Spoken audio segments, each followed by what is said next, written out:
Instead, the famously cantankerous president is laying low as his Republican colleagues in the Senate work furiously to strike a deal on a bill to repeal Obamacare.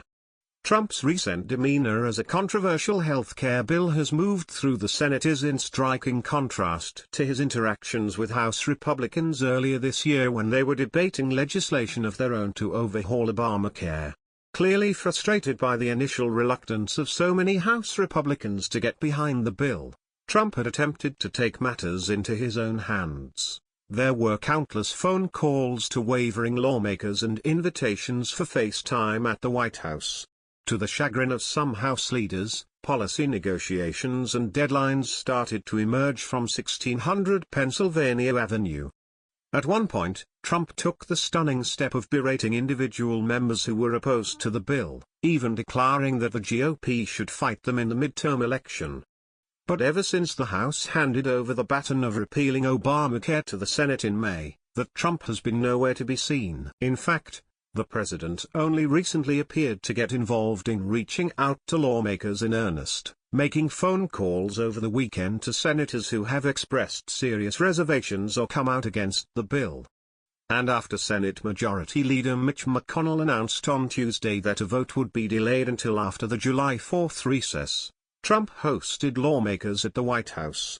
One Republican senator who attended that meeting said Trump did not make any threatening comments, either seriously or in jest, and even described the president as very businesslike. There was no attempt at cajoling or threatening from him.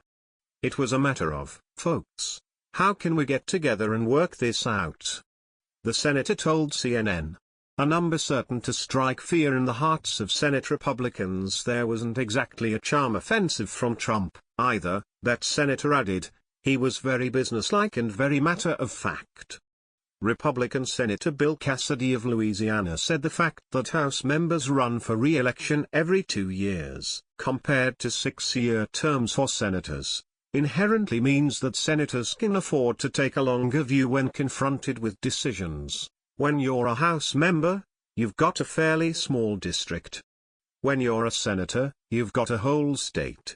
And within that state, there's greater diversity. Cassidy, who served in the House for 6 years before moving to the Senate, told CNN.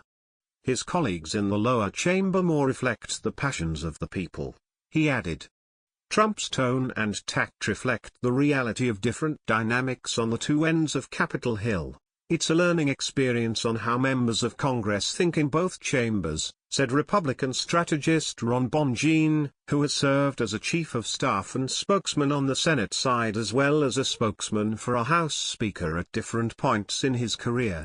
Trump is wisely using a much softer approach and also having positive one-on-one conversations with senators as opposed to taking off the gloves with House members along with a full-court public campaign in order to sway votes. If the president has been relatively subdued in his interactions with senators on health care, some Senate Republicans have in turn been more than willing to publicly criticize Trump. Senator Susan Collins, a harsh critic of the Senate health care bill, said this week that Trump has not yet learned how to work with Congress. It has been a challenge to him to learn how to interact with Congress and how to push his agenda forward, the main Republican said after McConnell announced that the vote would be delayed. Referring to Trump as the first president in our history who has had neither political nor military experience, Collins added that she wishes Trump had attempted to pass legislation on issues that could have bipartisan support, like infrastructure, before trying to tackle a politically divisive and technically complex issue like health care. As the drama was building over the last week, South Carolina GOP Senator Lindsey Graham questioned whether Trump would indeed have the backs of his colleagues after they take difficult votes on health care, pointing to the fact that Trump called the House health care bill mean even after celebrating the bill's passage in the White House Rose Garden.